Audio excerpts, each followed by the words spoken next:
that with getting squirrely on the backed up, where we couldn't resist the urge to try to do too much, and we tried to get a safety instead of playing good team defense, forcing a punt, and now maybe the offense has whatever it would have been, 20 seconds left or whatever, ball around midfield to try to kick a long field goal. So when it was all said and done, I really think the game came down to those three, and there were critical mistakes by us, and it cost us the game. Be like 2 quarters of sloppy tackling. I mean, you corrected it, but those 2 quarters were very destructive to that game. Yeah, I'd say, Tony, it's probably more than just sloppy tackling. We have generally been a couple series of sloppy play, and we shouldn't have to get kicked in the teeth to start playing, because when we do start playing, the last 2.5 quarters against Dallas, ridiculously. I mean, but you can't erase those series before that. Giants, fumble, punt, miss field goal, like really good stuff. And same thing with this, like getting the ball back for our offense, scoring on defense. But that gets erased by the sloppy play. And until we get that consistency, we're going to play like a 1-3 football team, and we're playing like a 1-3 defense. Every year is different. You got to come starting from square one. But what's maybe one thing that you really liked about last year that hasn't necessarily transferred or carried over to this season? Yeah, I mean, I don't know. I'd probably just try to concentrate more on this year and what we are. And I think Tony probably sounded like you guys were in the meeting this week when it came to run defense and consistency of play. I mean, you guys are seeing the same thing that we're seeing. Our guys need to respond to that. And, a good football team is defined by how well they tackle. And we've been inconsistent in that area. We've had opportunities to either create some 3rd and longs, get off the field on some 3rd downs, and we've failed on those in those situations. And those are things that we have to address as we go, and not just address, but we have to correct, and we have to respond the right way and play better. It's like Isaiah McGuire is starting to establish himself as maybe a big hitter. I mean, the forced fumble was a nice play by him. Yeah. During the game, I thought that was Jeremiah. Because Jeremiah came in and made the hit, and my eyes went to saw that and saw the ball out, and it wasn't until I saw the replay afterwards. We were getting ready for the next series, but it was like, I don't know if Jeremiah made that. But Jeremiah made a great play. Isaiah made a really good play. Rodney McLeod made a really good play. You see Rodney pick the ball up, but his ability to set the edge on that, it was a blitz off the edge, and he was the blitzer, and he got the offensive tackle. And he was able to stymie that, which allowed those other guys to make it. Sorry, I preempted your question. No, it just looks like Isaiah seems poised to kind of step up into maybe this bigger opportunity he's probably going to get. Well, yeah, check. We need him to. We need all hands on deck. We need everybody to play well, and the greatest reward is the opportunity to do more. And I think that he's played physical football for us. He's been pass rush. Bit more opportunities. Follow up what you were saying about the tackling. Like, what do you think has led to maybe some of that inconsistency so far? Yeah, I mean, all of them are a little bit different. I mean, it's one. I think in general we need to take one extra step and not go off the diving board, so to speak. Like a little too much ankle grabbing and stuff like that. Generally, your correction is one more step. You tackle with your feet as much as anything. A lot of people talk about tackling and wrapping up and shoulders and things like that. You tackle with your feet. You put your feet on the ball carrier, and we need to take one more step.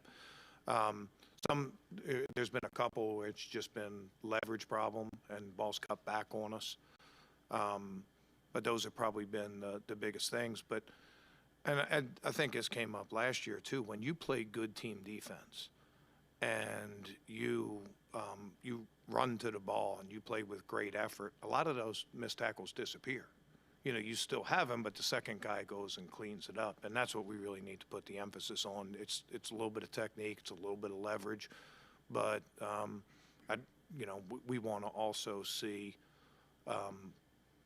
better team response to it, I guess. I don't know the best way to put it, but, you know, there's a couple different ways we can address it. And if you're flying around and the next guy's coming in, nobody notices that a guy missed a tackle because the next guy's there to clean it up for 1 yard. I think we gave up like, I want to say like 67, I can't remember, but like 67 yards after first contact in this last game. And that's not playing physical football.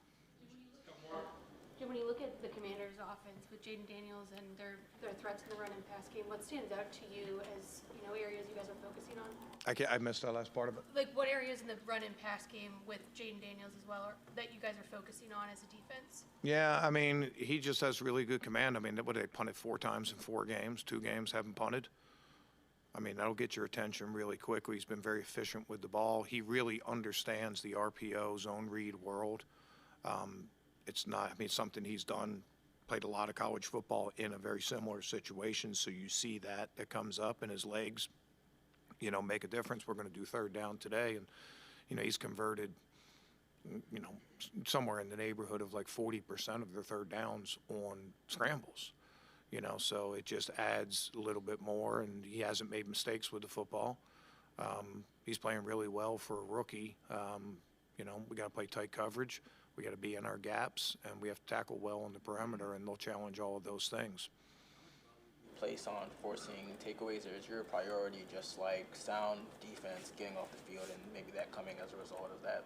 Yeah, we've talked about that ad nauseum in the past. I think that anytime you start pressing to try to make plays, you can end up hurting yourself, and I'll reference that backed up play. You know, I mean, we got a safety against